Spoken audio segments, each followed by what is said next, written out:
Welcome to the Apple Insider Podcast. This is your host, Stephen Robles, and today we're going to talk about the iOS 15.3 updates that went out this past week.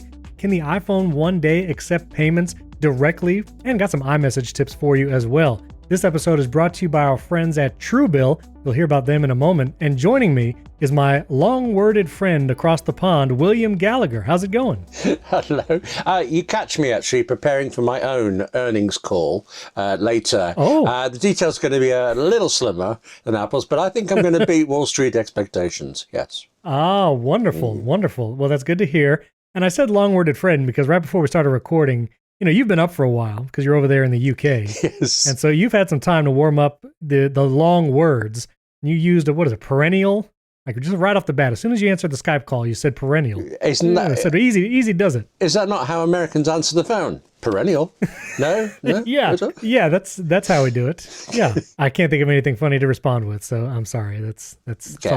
Let me thank you then, at least, for picking that word out of the others that I used, describing Skype and my usage of it. That was the family-friendly word you plucked out of the sentence. Yeah, maybe one day we'll move to something besides Skype. I don't know. It's just kind of the long-standing thing. I think it updated right before we started recording because, it just does what it wants. Yeah. It doesn't really listen to me. Yeah, what do we matter? We are just servants of Microsoft. Actually, in all seriousness, I have been in Writers Guild meetings where a man checked his laptop, looked at whatever it was, sat back down at the table, opened it up to read some really important thing, and Windows said no. 3 hours it sat there updating itself in the middle of a really expensive semi-international Writers Guild meeting. Whereas with Apple, at least, they'd go, look, do you mind? Can we? And you can say no. Not until afterwards. I genuinely think that is the difference. That's right. Microsoft thinks we don't matter. Apple thinks we're eventually going to buy more Apple gear. Let's be nice to us. It's a fine line. Wow. That's a hot take, William. I like it. Yes. So before we jump into all the news and such, I wanted to give shout outs. This is going to be a new segment of the show where I give shout outs to people who have left 5-star ratings and reviews for the show in the Apple Podcasts app. I thought it'd be fun to kind of highlight. We've had lots of reviews come in for HomeKit Insider and Apple Insider, 5 stars, which is awesome. And so a few of them from this past week, this was Mark G05. The name's in the Apple Podcast thing. It shows up weird. So you know who you are. But Mark G from Australia, he listens all the way from across the world. That's like across an even larger pond. Well, what's the vernacular? What do you call that when someone's across the Pacific? Lucky? Just across? No. Okay, very good. The other pond, the larger one. Jan the Photo Man, he's from the USA, and J Vols 283. Thank you guys for 5-star ratings and reviews. Oh, that's so funny. I know a J Vols 282. I wonder if they're related. At all. Well, William, you're in rare form today. I mean, you're using big words off the bat. You're very quippy. This is going to be a good show. I'm excited for this. Okay. Lots of news broke out late Thursday afternoon. The biggest being Apple had its earnings call, which it reported its Q1 holiday revenue, and they totally beat Wall Street expectations. Wall Street believed they would earn $118 billion in revenue. Apple actually earned $123.9 billion in revenue, a record quarter, their highest quarter ever. Tim Cook actually said on the earnings call that there's 1.8 billion Apple devices in active use right now. A couple other notes of interest were that half of iPad purchasers are new to the product. 6 out of 10 sales in China are actually new to the Mac. When it comes to Apple services revenue, Apple reports that there are all-time records for video, music, cloud services, payments, and App Store. And of course, one of the reporters on the call asked Tim Cook about the metaverse, to which Tim Cook explained that they are always exploring new opportunities and, quote, over 14,000 ARKit apps are on the App Store now, with lots of potential in the space. Of course, didn't give anything to an AR VR headset or didn't leak anything there during the call. So Apple had a huge Q1 earnings there, and also the betas for iPadOS 15.4, iOS 15.4, and macOS 12.3 were released late Thursday, and the long-awaited universal control feature is actually coming in iPadOS 15.4 and macOS 12.3. There are lots of videos already of universal control. Andrew O'Hara at Apple Insider will be releasing a video on that as well. So welcome that feature is coming. And also, other features that we didn't expect are actually coming with 15.4. Number one, Face ID will actually be updated in iOS 15.4, where users can unlock their phones with a mask, but not needing the Apple Watch. Right now, we have Apple Watch unlock for face mask detection, but in the next iOS 15.4, there'll actually be a setting to enable Face ID even while wearing a mask. Those who wear glasses will be encouraged to do multiple scans with their different glasses, and Face ID is going to focus on that area between the nose and eyes to try and unlock the phone according to your face. So that's a welcome feature. Shortcuts also got some updates. Federico Vitici was tweeting about some of the updates there. One of the best updates is that you'll be able to turn off notifications for automated shortcuts. So if you've set up automations and shortcuts for time of day or all the other triggers you can do, if you have those, you know how annoying those notifications can be that comes multiple times a day. Well, there'll actually be a toggle where you can turn off those notifications for automated shortcuts. Now, in addition to that, Apple actually publicly released iOS 15.3, macOS 12.2. Everything got updated yesterday to a big point number, but not really big features, William. Have you noticed any difference with all the Safari bug fixes that supposedly happened with the vulnerabilities and user history and all that? Not a single one. Okay. But actually, that's not the vulnerability in Safari that's been really bugging me. Recently, I love the new tab system, but I find I open a tab in Safari now and it says, no, he hasn't got it open on other machines, I'll close it. And so it opens and closes sites on me. I want them to fix that. Have they fixed that yet, please? I don't know. I have noticed the iCloud tabs. That's the phrase, yeah. Yeah, the iCloud tabs, they have not shown up consistently, like you're saying. So that I do hope, maybe I haven't looked at since the updates yesterday. I did notice in the iOS 15.3 fix, we talk about it more on HomeKit Insider on Monday's episode, but if you use HomeKit cameras, the Home app, when you would first open it, the thumbnails that it would show for each camera was not updating quickly. Like it would show a thumbnail from days ago or hours ago, basically the last time you open the app. And now those thumbnails are much more up to date. So if you update to 15.3, update all your HomePods and Apple TVs, those thumbnails are much more current, like just by a few seconds. So that was a welcome fix for sure, because that was kind of annoying. And then also Monterey 12.2 for the Mac came out, so you can update all your devices. But a supposed update with Monterey is that the Apple Music app has been rewritten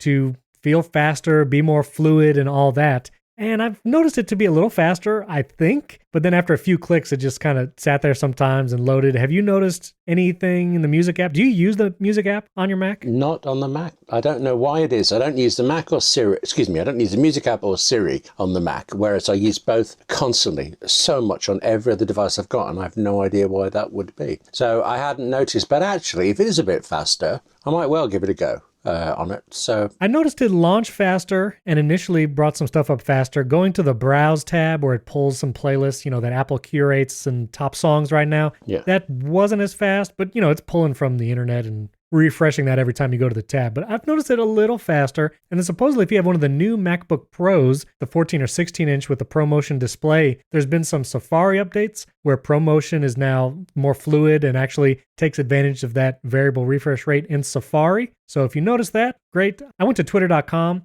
and after the update scrolled up and down to see if I noticed it.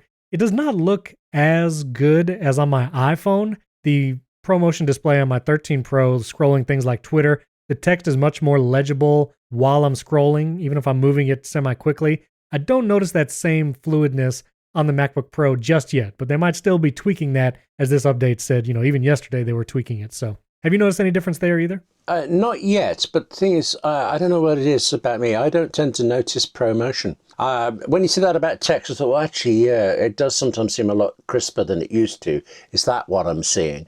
People go into raptures over ProMotion, and for good reasons, and I just don't get it for some reason. It just visually doesn't happen to me, except that thing about text being crisper. Maybe I'm just not appreciating the finer points as much as anybody else. But I haven't actually updated my MacBook Pro yet, so I will do that one specifically to find out. Okay.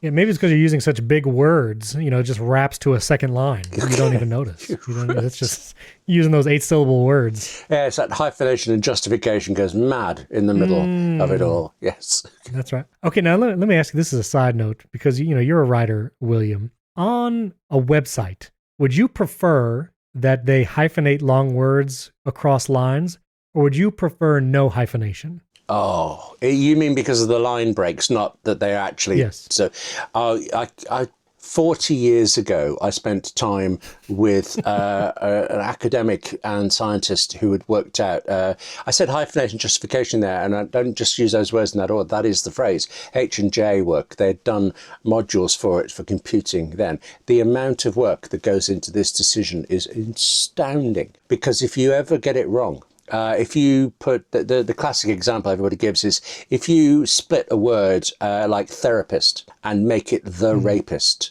that is, you cannot risk that. So the amount of checking and dictionary lookups and decisions about all of this, it's fascinating. And I think as long as they get it right, then I would accept either rather than have problems like that. There you go. You didn't want all that detail, but it's a hot topic. No, that was good. Listen, you're the expert here when it comes to, the written word. So I wanted your opinion. I'm going to ask you one more. This is the bonus segment of the show where I ask William about fonts and text and writing. So I feel so under pressure here, but okay, yes. No, yeah. I mean, listen, you're the expert. You got to get it right. Oh, wait, if I get it wrong, I can just pretend that's what it's like here in the UK, can't I? Fine. Far away. Yeah. That is true. For things like headlines, do you prefer title case or sentence case? My personal preference is sentence case, but that's chiefly because so often people get title case wrong, and they do literally title case that every single word has a title. So and the has it. And I think those words are particularly ugly. When we are reading words, you might imagine we're reading each letter and translating it, but we're not. We're seeing words as a whole. So a word that is uppercase and lowercase mixed, our eyes see it much better than if it's in all caps, for example. Our eyes are much slower. If the case is wrong, we still have to think about it. So a proper title case, the way I would do it, is the best way for all headlines ever. So there. Wow. Yes. Wow. Yeah. That's really good. Very good. And if our users are curious, there is a website, titlecase.com, where if you want to put a string of text into this website, it will actually convert it to either title case, AP style title case, lowercase, camel case, which is like an all caps, but the first letter is like a larger caps than the other letters, which I don't know, I think is a particularly, I don't know, I don't like camel case. No. I don't like camel case unless it's like part of a brand maybe. Yeah. But even then. But anyway, titlecase.com, it's a cool resource if you're trying to write headlines and you're not sure what words need to be capitalized when you're doing title case. That's a cool website to refer to. In that case, actually, can I refer you to an app, a Mac app called Text Soap, which has exactly that same feature. It's not what I use it for. I use it for stripping out bits of HTML code. I use it for just capitalizing various things. I need removing tabs, doing all sorts of things. But Text Soap for the Mac, also available as part of Setup, is a really nifty little tool. Okay, William, you legitimately impressed me with the amount of obscure, tiny Mac apps and utilities that you are both aware of and use seemingly on a regular basis. So now I'm going to ask you to do this, William. If you would open a Finder window, please, on your Macintosh computer. I have one here, yes. Yeah. Yep. And if you would go to the applications and let me know how many items are in that list in your applications folder. Right, I've got to say, I've actually trimmed this down. It's a mere 184 at the moment. Wow. Okay, so... Is that still a lot? It used to be 3 times that amount, because I'd never get rid of anything I reviewed. Now I'm on a SSD, I have to be a lot more careful. Yeah, you got to manage that space. Yeah. I mean, I have 106 items in my applications folder. Yeah, but you're young. Well, you'll get there. You can aspire to more. Well, pretty soon I'm going to be closer to 40 than I am to 30. And no spoilers. I have a birthday coming up in a couple months. But I also have obscure apps that I never use, like Cisco WebEx meetings. But, every once in a while someone will send me a, WebEx. So you got weird things like that. But I also, when I get a new Mac, I typically don't do Migration Assistant because I like starting fresh and only installing the applications that I really want. I didn't do that with the new MacBook Pro because I only had the M1 for less than a year. And that one I started with fresh. So I did it for the latest MacBook Pro. But usually I like to start fresh. Like if and when a new 27-inch iMac comes out, which hopefully is very soon, I'm probably going to do a fresh install and only put on there what I want. Like no migration or copying or anything. But do you always, with that amount of applications and utilities, you probably migrate every time, right? I wish I could say yes or no. I just each time I moved to Mac in the last few years, it's become a real pain. Whichever way I've done, the migration wouldn't work, or it took an incredible number of hours, or I did do it from fresh. I think on my MacBook Pro I did it from fresh at first, but then there were some apps where, for whatever reason, I could not retrieve the old license agreement from. I mean, I'd bought them, I'd got the license, I couldn't do it, and the companies, I don't know, they'd gone out of business or something, I couldn't get it. So in the end, I actually remember giving up and plugging the MacBook in overnight and doing a migration, wiped it, started again from scratch.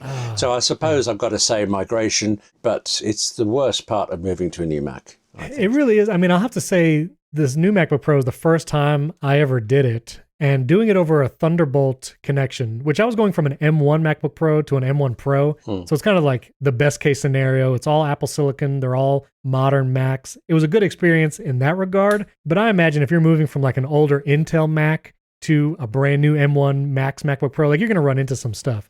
But I will say license agreements and license codes, activations for a lot of, especially if you run thousands of apps like William, it's gonna be better to do Migration Assistant and then maybe clean up some stuff before you do the Migration Assistant. That's a good idea. And an app and that William that you recommended to me that I still love is Hazel. Oh yes. And one of the best features of Hazel is when you delete an application, it will scour all the library folders, all the application support folders, and delete all the little files and folders that an app hides away in the preferences and all that kind of stuff. And so it would be great to just, even if you haven't used it before and don't care to use it long term, you download Hazel, delete applications so it cleans up all that stuff, and then do the migration. So clean up, then migration is I think a good order. Hey, as mentioned, I'm on an SSD and have to be more careful, and Hazel's one of the ways I do it. I have a certain file, like I have an image bucket where any work I'm doing graphically for AppleInsider or anywhere, it ends up in there, and after a week, it's just automatically deleted because in that particular case, I know I don't need it again, and that keeps my drive under control. So, yay, Hazel. There you go. It's a good application. One of the 800 apps that William uses on a regular basis. Very good. But I will put a link to that text soap. I did not know about that application, and that seems very attractive. So when you say it strips HTML, like what exactly do you do? Do you like just copy paste raw HTML and it removes everything? Yes, basically. But I've kind of added keyboard maestro steps to it and things. Here's an example. The very first paragraph of an AppleInsider story might well include a link to, if you're asking about the MacBook Pro, there might be a link in the first paragraph to all of AppleInsider's MacBook Pro coverage because it's useful and it's there. Right. And you want it? Fine. So you put the link in with HTML, but generally that sentence is what goes on Twitter, and you don't want HTML in Twitter. So I press two buttons and it selects that text, chucks it into TextSoap, removes the HTML, and leaves it on the clipboard ready for me to put in Twitter without any of that. And it's through TextSoap's remove HTML. Loads of things for that. Now, I hear the voice of Wes Hilliard, like 1,000 voices crying out and suddenly silence. He would say shortcuts, you could just do this with shortcuts. Is there benefits you think to TextSoap that shortcuts can do yet, or is it just quicker?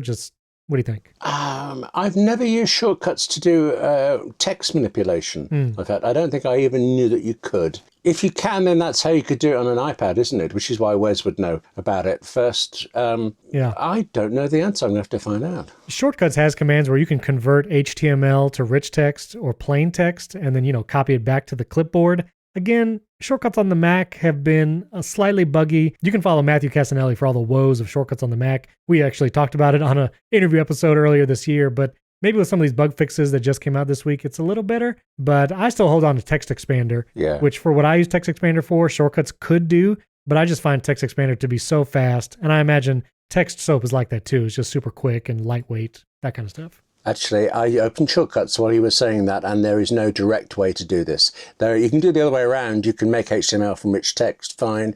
But that thing of scanning a piece of text, finding the HTML and remove it, you'd have to start doing sort of regex stuff in it. And I can't remember if Shortcuts supports regex, because I know my head doesn't. It does support regex because I use some of those when I take the notes from our Apple Note to make it into HTML for the AppleInsider article. Oh, yeah. Yeah, it'll remove like bullets and spaces and paragraph breaks and all that, but... Yeah, you could work out a shortcut in which regex looks for the opening bracket of HTML, removes everything to the end of the bracket plus the brackets, and then keeps looping through. You could do it, and once you've done it, it would be fine. But Right. that's emulating one thing that TechSoap does, so I don't know that it's worth the effort. Very good. Well, TechSoap, we'll put the link in show notes. That's another good recommendation. And we have 800 more to go.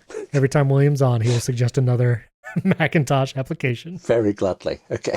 Yes, very good. Also, so just update all your stuff. tvOS 15.3, also watchOS 8.4, the HomePods, everything got updated this past week. So update it all, performance, stability fixes, all that good stuff. And once you've updated to watchOS 8.4, you can also download a new watch face to celebrate Black History Month coming up in February. Apple released a Unity Lights Apple Watch face, which is really cool. And they also released a Black Unity braided solo loop, which is really nice. It's a black braided solo loop with specs of the colors from the Unity Lights face and all that. I think they're really cool. I tried the Unity Lights face. I have it on my Apple Watch right now. And it also looks like lightsabers, which is pretty cool. I'm just going to throw that out there. But yes, it does. I'm looking at it on it really mine does. now. Okay. It really does. I really like how it illuminates it. And the way they do the lights and shadows on the watch face, as far as if you turn on the hour tick marks on the watch face, the tick marks kind of break the light that are coming out of the watch hands. It's a really beautiful watch face. So kudos on that one. And I actually bought one of those braided solo loops. They're not available just yet. I was actually at an Apple store yesterday as we record, bringing in a Genius Bar computer appointment, but they do not have these in store just yet. Looks like they'll be available in a couple weeks.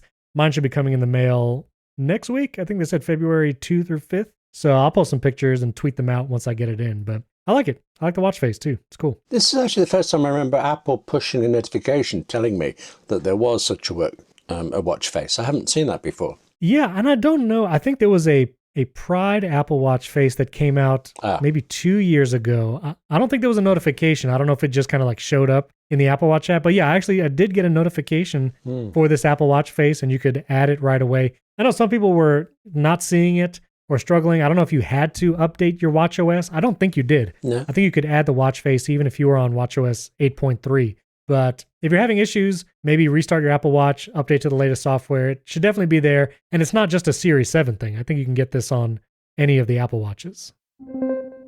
This episode is brought to you by Truebill. Now, tell me if you relate to this. You've probably signed up for some free trials, maybe with some services online, maybe it's streaming services or just things you wanted to try, but then you forget to cancel that free trial and now it's cost you money. Maybe it's tens of dollars. Maybe you forget for a long time and it's cost you up to hundreds of dollars. Well, the answer is to use Truebill. Truebill is a new app that helps you identify and stop paying for subscriptions you don't need, want, or simply forgot about.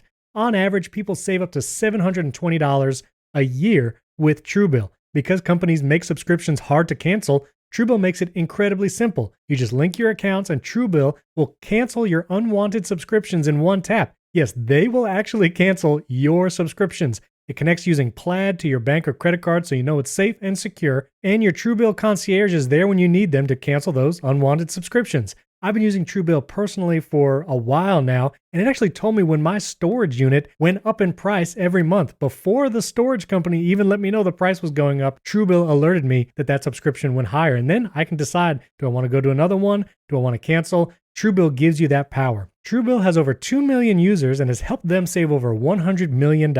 It's like Jennifer B., who says with Truebill's help, her family saved $587 a year on unnecessary subscriptions. So don't fall for subscription scams. Start canceling today at truebill.com/AppleInsider. Go right now, truebill.com/AppleInsider, and it could save you thousands a year. Truebill.com/AppleInsider. That's TRUEBILL.com/AppleInsider. The link will be in the show description as well. Our thanks to Truebill for sponsoring this episode. So Bloomberg reported that coming soon, iPhones may be able to directly accept credit card and contactless payments. Like if you were a business and maybe you were using a Square, like point of sale system, maybe the NFC card, that maybe Apple is going to build in this feature to the iPhone. And I thought this was fascinating. People would be able to pay with NFC, whether it was Apple Pay or Google Pay, and be able to pay you for your services or products directly to your iPhone without needing any other special equipment. This is a direct competition to Square and other payment processes. I think PayPal also has like point of sale systems like this. But I thought this was very fascinating. It really looks like Apple is building out tools for small businesses and businesses in general where you're not going to have to go to third-party companies for a lot of these payment processing. They have the Apple Business Essentials device management features now, so you don't have to go to someone like Jamf or Kanji to get a device management. You can do it all built in with Apple's tools. So I think this is very fascinating. Do you think this is likely to happen? Very, actually. The moment you hear it, you think it's obvious. It would never occurred to me before. But now it's said, it seems like a great idea, unless you're one of these other services. I have an iZettle reader for when I used to go to out into the world. Pre-COVID, I used to go to various conferences and things where I'd be asked to bring books, and I would sell them through iZettle, and it all worked very nicely as well. So I can use this more. Yeah, this is coming, I think, and I don't know what the other companies are going to think about it. They'll all move to Android and say Android is better. That's what they'll do. They'll move to Android with RCS. Not going there this week. Not going there. Now, this is because in August 2020, it's a little over a year ago, Apple purchased a company called MobiWave, a payments technology startup that was developing this kind of technology. I'm curious, I think I know the answer to this, but is this going to be something that Apple builds in and it's strictly a first-party proprietary payment system, or will Apple create an API where someone like Square, who already takes payments with their Bluetooth reader that you can connect to a phone, will they allow someone like Square to use the internal NFC chip as a receiving chip and have people actually pay, but using Square, and collect those payments over things like Apple Pay and contactless payments? I don't think they're going to do an API. I think this is going to be like an Apple business feature, and kind of like Apple Pay Cash is now, because you could send money iPhone to iPhone with Apple Pay Cash right now, and there's no processing fees. I think this will have a processing fee for sure.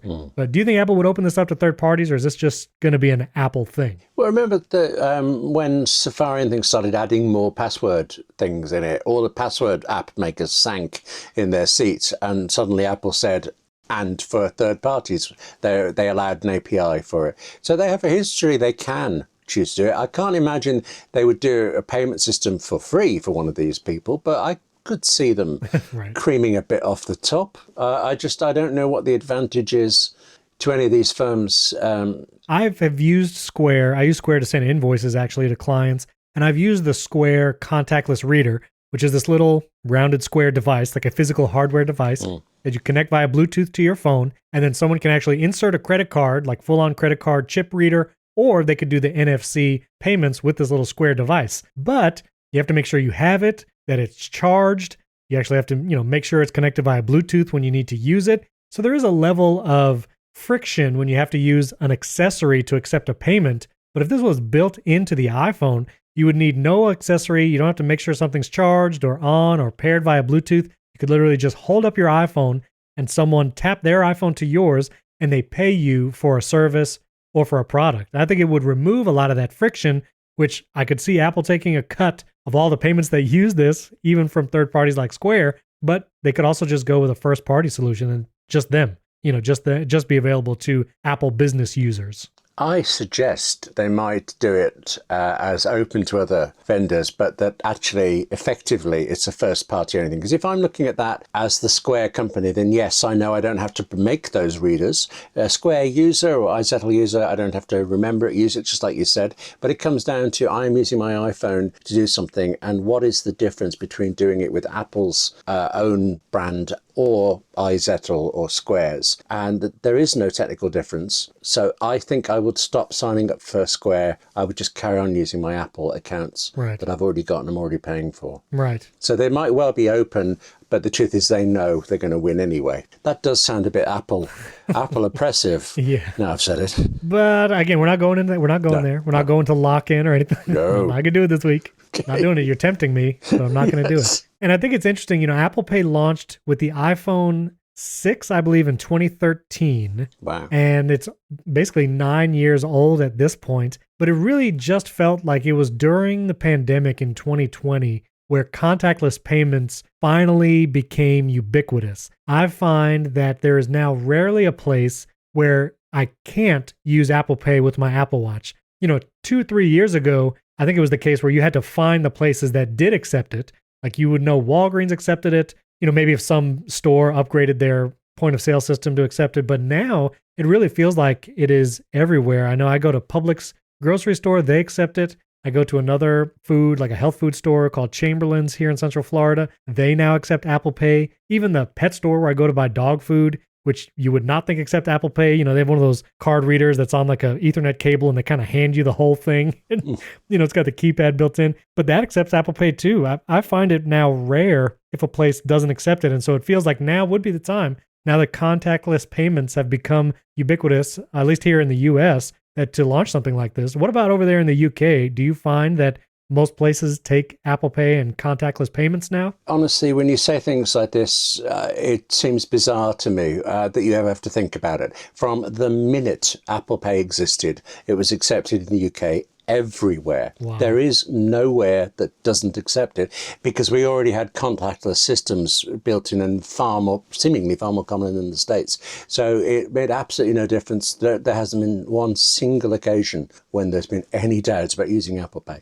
We have limits that I don't know if you have in the States. At the moment, you can't spend more than £45 using Apple Pay, using Really? card links. Yeah, just to online stuff, no limits, all that thing. But at a card reader in a store, you flash your watch at something and £45 is the limit. Or legally, the government says £45. Lots of stores don't care and just let you do it anyway. So, but we have that. But there isn't anywhere. There isn't a single outlet, vendor, card reader, anything that has not ever always accepted Apple Pay. So it feels weird that America, to me, it seems like it's been very, very slow. And Apple is an American company. It invented this. So bizarre that they're having to take all this time to get everywhere. But, I like it so much. I'm glad you've got it. Yeah, listen, America's slow on a number of things, but... Yeah, you still got Apple Card, though, and we haven't. So, That is true. There's that. That is true. Yeah. Now, I'm curious, do you have Best Buys over there or some other electronics equivalent store? We do, but they seem to keep closing down. There's one called Curry's, which I can't remember now if it's still on the high street, because who goes on the high street anymore? But it was briefly, and it comes back, and it's definitely online. So, yeah, we have no obvious Best Buy analog, but we have had at times. When you've had it, did they accept contactless payments? Yes, of course. So for large ticket items, could you use it or no? Good point. I never bought a large ticket item using Apple Pay in one of those stores because I tended not to. The stores tended to be, I don't know what Best Buy is really like, but these were not, there was Curry's and Dixon's and they were kind of okay, but if you could buy somewhere else, you tended to. So I tended to. I can only imagine that they have the limit, but yesterday, there's a petrol station near me. Okay, it's a petrol station that takes no contactless stuff.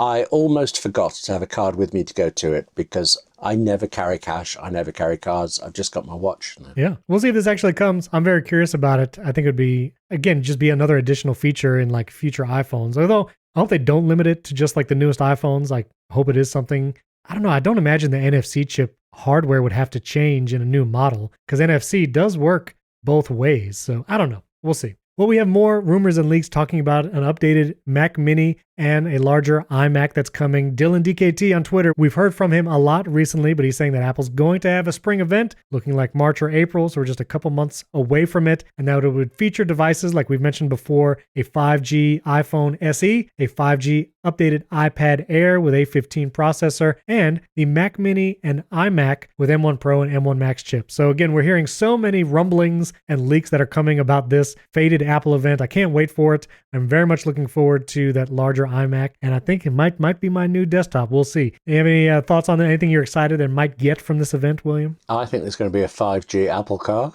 obviously. Oh my! That's very key. Okay, very good. Yeah.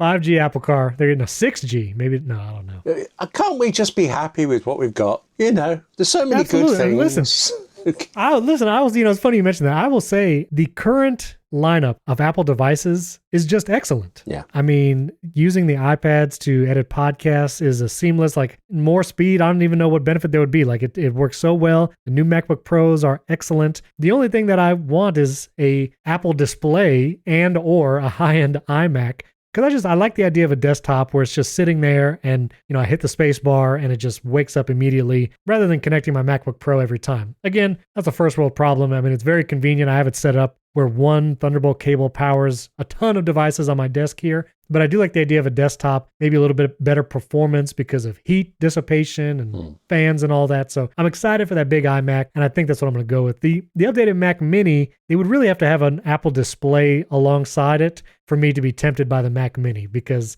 this LG Ultrafine, it's starting to get a little glitchy. It kind of blacks out periodically for a few seconds, which that's not fun. No. And, it's kind of meh. So unless there's some kind of Apple display that comes out, that's why I'm looking at the iMac. So you don't have that problem with your 8-foot wide monitor, do you? No. It stays on all the time? No, but I think the best Mac I ever had really was 2012 27-inch iMac. Can't remember what I had before it. I mean, it was a Mac Pro, but I can't remember what display I had. But it was so gorgeous and it looked so good. And that was pre-Retina iMac. So to see one today, I won't get it because I have MacBook Pro, I have Mac Mini, I have this giant monitor.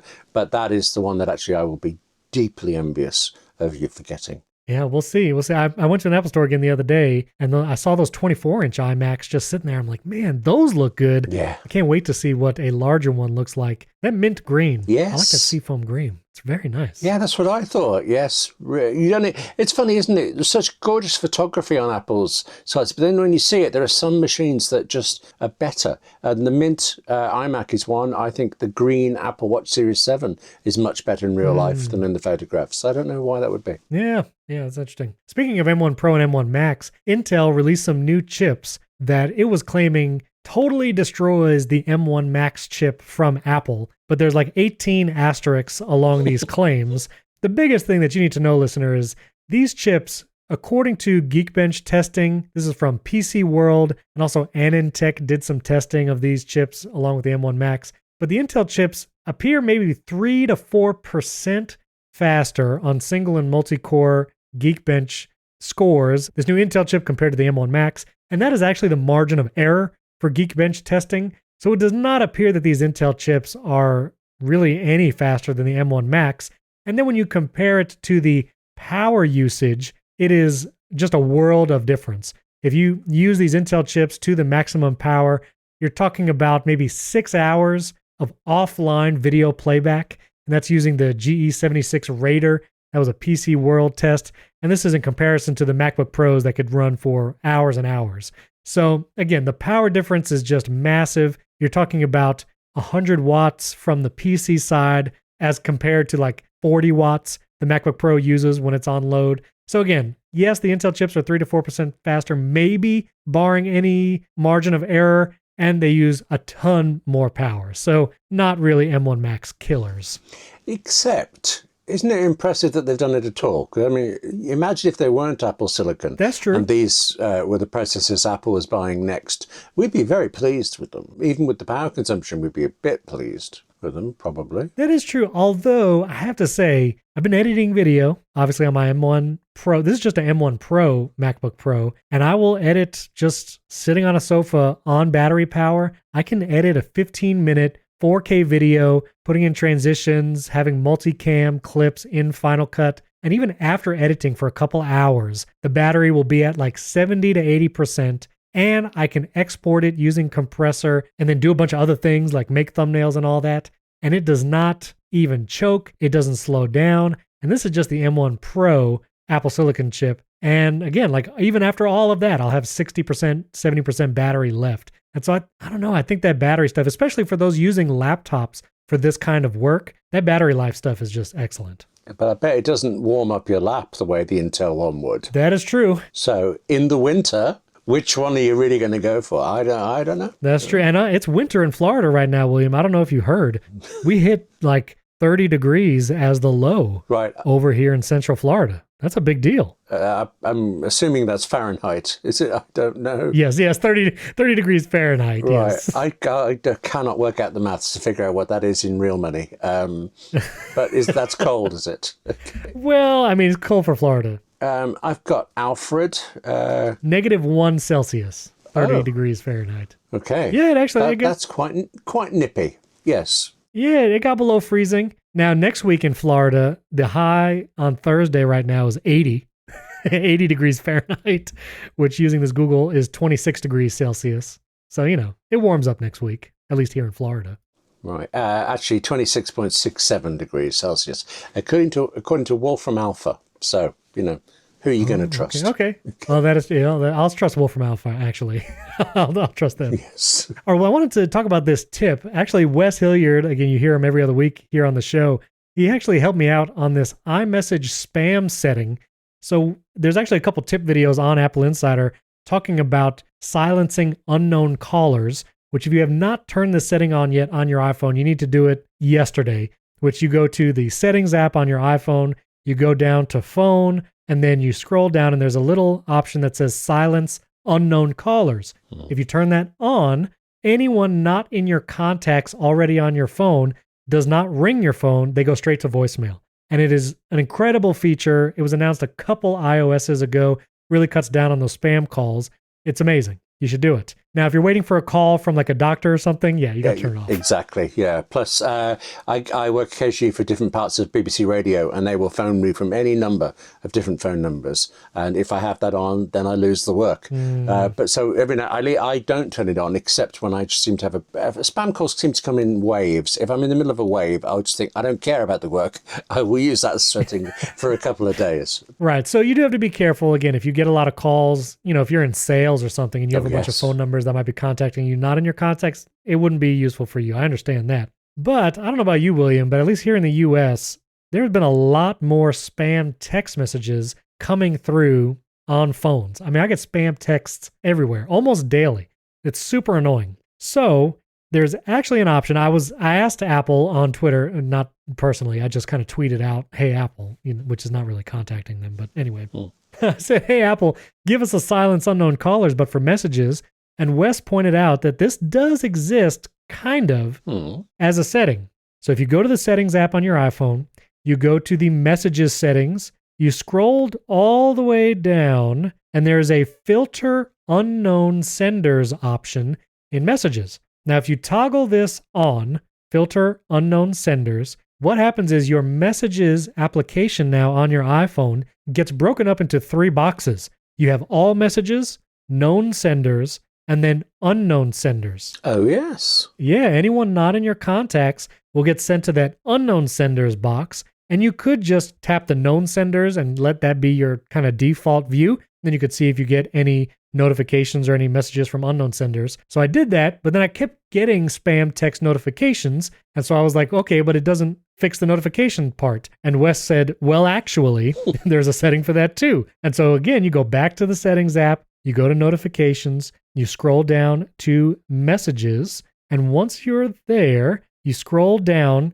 to the customize notifications. Then there's an option for allow notifications from unknown senders, toggle on or off. And if you toggle that off, you will not get notifications like banners or anything or badges from unknown text message senders. So I toggled that off, and now I did get a spam text after I did that, and I did not see the spam text until I went to the messages application, and they have the unknown senders box there that I could check it. Now, again, you have to be careful if you have two-factor authentication turned on for different website logins. Yeah. Obviously, you can go there and check it out and see the 6-digit code or whatever for two-factor. I haven't run into many issues with that because I have most of my two factors in 1Password or iCloud keychain rather than an SMS text, which I recommend everyone does. But it also doesn't really sync to the Mac. Your Mac messages doesn't have that same inbox breakout from known and unknown senders. So this feature does not really sync across to your Mac per se. Everything's still kind of in the one inbox, and you can't really do anything about that. So this feature is kind of half-baked right now. Again, it works pretty well on the iPhone, but if you have your Mac that you also do your messages on, it's not going to be as seamless as the broken out message boxes on your iPhone. But it's great that the feature is there. I hope it gets kind of fleshed out a little bit, maybe at WWDC. But if you didn't know, that's how you do it. I'm doing that. I'm having that. Yeah. Thank you very much. Yes. It's pretty slick. It's pretty slick. All right. Well, I also wanted to touch on a MagSafe accessory that I tried out. I'm wondering, William, did you ever get Apple's MagSafe battery pack when that came out? The $100 battery pack? No. No, wait a minute. Hang on. I'm getting things mixed up here. Do you mean the one that clumps on the back of the iPhone? Yeah, it just snaps onto the back of the iPhone via MagSafe. No. Yeah. No. Okay. So I got it, because got to talk about it and stuff. And it's been okay. I've used it a couple times. I let my wife use it one time when her battery was low, and it's fine. It doesn't charge super fast. There's no status indicator to let you know how charged it is unless you actually attach it to your phone. It's Lightning, not USB-C. So it's got some caveats, and it's $100. $100 battery pack, it's probably one of the most expensive ones you can get. And so I've tried other ones before, and now I've landed on a new one from Anker. It's been out for a couple months now, but I got one and I wanted to highlight it. This is the Anker 622 magnetic battery. It is MagSafe, not 15-watt MagSafe. It does still just charge at the 7.5 watt, so you're not going to get as fast as charging as MagSafe, but it charges faster than the Apple MagSafe battery pack. So if you want a little faster charger, plus this Anker one has USB-C, which is nice, has a button on the bottom and some LED lights, so you can click that button and it tells you how charged the battery pack is without having to attach it to your phone. And the best part is it has this little flap that you can actually flap down, and there's a magnet inside that you can use it as a kickstand. And so this is a battery pack that has a built-in kickstand that you can use in both portrait and landscape with your iPhone. And listen, they didn't sponsor it. They didn't send it to me. I just bought it because I wanted it. And it's $60 as opposed to $100 here in the US. So $60 as opposed to $100. You get more battery, like wattage. It's like a larger battery than the Apple one. You get the status indicator. You get faster charging. It comes in nice colors. I got that mint green one and it has a built-in kickstand. It's really nice. So I just want to let everybody know it's a pretty cool option. But this says to me that, I mean, it sounds like you need this.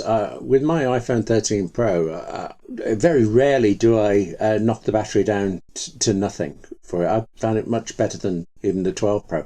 Do you find you run out of battery power enough that you really need this? I do. The battery life is definitely better on the 13 lineup, but I'm actually not sitting down at a Mac for as many hours as you might be. And so I'm away from a desk most days, a majority of the time. And I use my iPhone a lot, you know, whether it's emails, texting, coordinating, things like that. I use my iPhone a ton. And so I do find that at some point in the day, I have to charge it most days to last until I actually go to sleep. You know, it'll go to low power mode and I'll have like 10%, 15% by the end of the day. But some days, if I'm, you know, really out and about, it helps to have a MagSafe battery pack. And I, you know, just to throw it on there if I'm not in my car and I'm not driving somewhere so I can't charge it in the car. I like having one of these just handy. You know, sometimes too, if you just want to like help other people out, again, like I helped my wife out the other day. Sometimes people I work with, like they're like, oh, my phone's dying. To just be able to like throw them a MagSafe battery pack and they put it on the back of their phone and it's like magic to them. It's pretty cool. So I kind of like doing that too. £52.99 in the UK. I've just looked it up and I am a little bit tempted.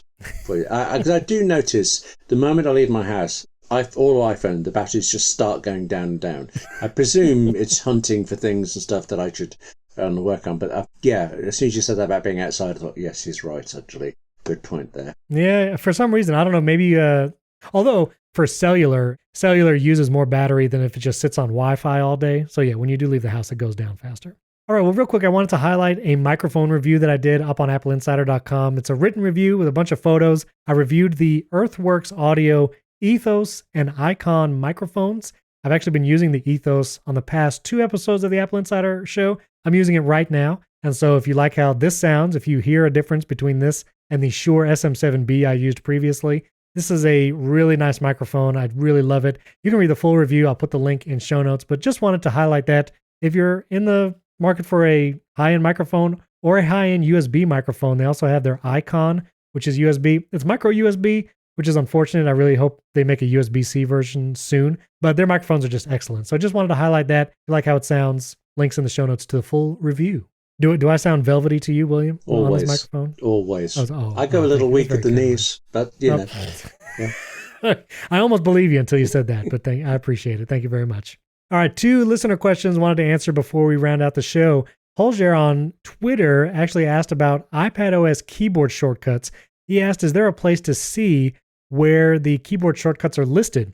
And honestly, it's kind of hard to search for this on the internet. You know, there's articles from different outlets that talk about all the different keyboard shortcuts, but keyboard shortcuts change per app. You know, if you're in an app on your iPad, the keyboard shortcuts might be slightly different than another app. And so here's the tip. If you use an iPad with a smart keyboard or a Magic keyboard, one of those smart folio keyboards, any of those, one of Apple's keyboards, this might work with some of the Bridge and other ones. I'm just not sure. But if you use with one of those keyboards, hold the command button on that keyboard for a few seconds, and all of a sudden a menu will pop up showing you all the keyboard shortcuts available to you for that app specifically and for global keyboard shortcuts as well. Things like Command H to go home if you're on the iPad, and other keyboard shortcuts for even like split view and multitasking.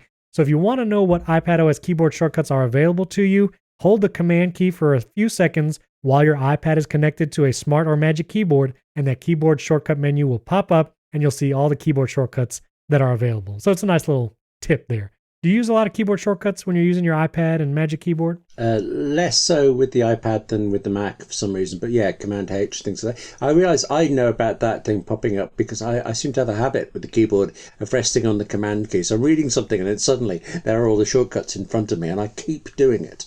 But at least, I know where to look for them when I want. That happens to me too. I'll hold the Command key, try to remember what keyboard shortcut I'm intending to do, and then it popped up and I said, oh, that's great. It actually lets me know all the things I need to do. That's just as a side note, that's the kind of magical touch that Apple brings to its software development because it knows you're probably holding the Command button, wondering what keyboard shortcut to do. So it just says, I'll show it to you. Here's the full menu of keyboard shortcuts. And this final question is from David Kurz. And there was actually a lot of other questions, especially related to the new house that I'm building, home theater, and networking.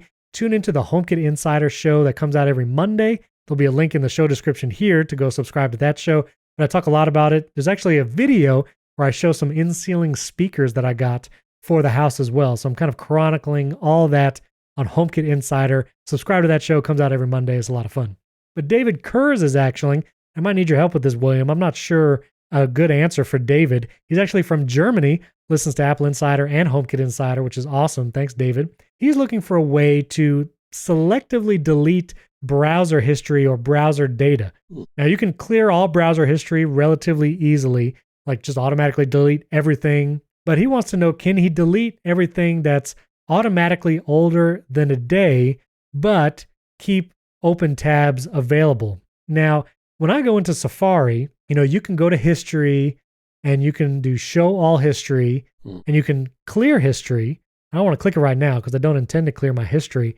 But as far as I know, you can delete a single day. So I can, in this view, right click and delete a day of Safari history, but I can't select multiple days. So oh, no, wait a minute. Yeah, I'm looking at it here. Kind of.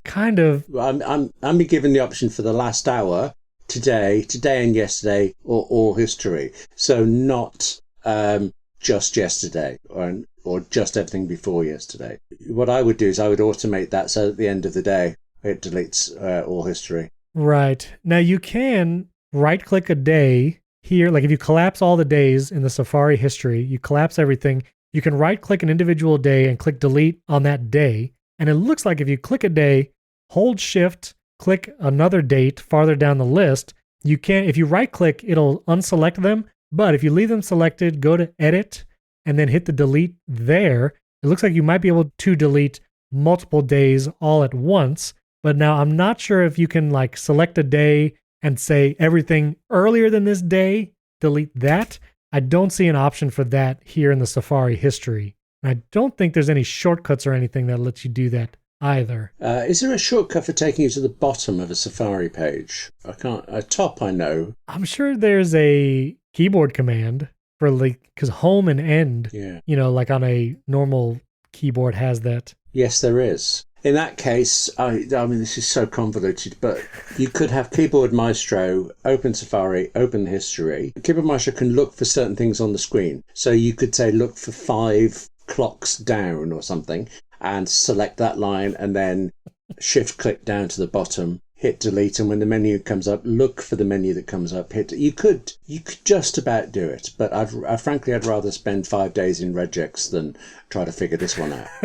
But, Keyboard Maestro, I know it's powerful, so you could tell it like look for the clocks and just select the 5th clock. Yes. Wow, that's pretty slick. It's amazing. At the end of the day in Pixelmator Pro, for example, I tend to have 20 images open, and I know I don't need to save it. I've exported them in the format I need. The originals can go. So I have Keyboard Maestro, closes them, looks for the button that says delete rather than save, presses it for me, and closes the next one and presses it for me and things. It's amazing. It can just identify a bit of the screen that you tell it to. William, that use case alone might have me jump to Keyboard Maestro because I have that same issue with Pixelmator Pro. Oh, right. And rather than manually click delete or whatever on each one. Man. Well, in that case, let me tell you, just to be more exact, it closes every single one except the last one, and I don't know why. But it's really quite fun. I press 2 buttons, and it's boom, boom, boom, all closing in front of me while I get a cup of tea. It's very satisfying. Yeah, that's pretty good. Well, David, Keyboard Maestro might be the answer to automate this process. Otherwise, it looks like you can manually select, shift-click days, things like that. But no shortcuts built in yet, and I don't think there's any option in Safari to do that just yet. Oh, actually, he could just not use Safari ever, or maybe once a month or something like that, so that there's nothing to delete. Yeah. Okay, that's possibly not very. That's very helpful, William. Thank you. Thanks, Thank you for that final tip of the show, that perennial tip. Yeah, I like to contribute, clearly. So yeah. Very good, very good. Well, you are the obscure Mac utility and Keyboard Maestro expert. So yes, we appreciate that, William. Thank you. Well, listeners, if you have any answers for David, or if you have questions about anything we talked about, we would love to hear from you. You can follow William and myself on Twitter. Our Twitter handles are in the show notes. I have a Signal number. If you're from Apple or Google and want to just send an anonymous tip, you can totally do that on Signal. You'll remain anonymous. If you haven't yet, leave a 5-star rating and review in Apple Podcasts. We'd love to give you a shout out at the top of the show in future episodes. And you can also support the show at $5 a month, either at patreon.com/AppleInsider or directly in Apple Podcasts. And you get an ad-free version of the show, early access, and you get into our Discord channel as well. Thanks for tuning in. Don't forget to check out HomeKit Insider. It comes out every Monday, and we'll put a link in the description for that as well. Thanks for tuning in. We'll catch you next time.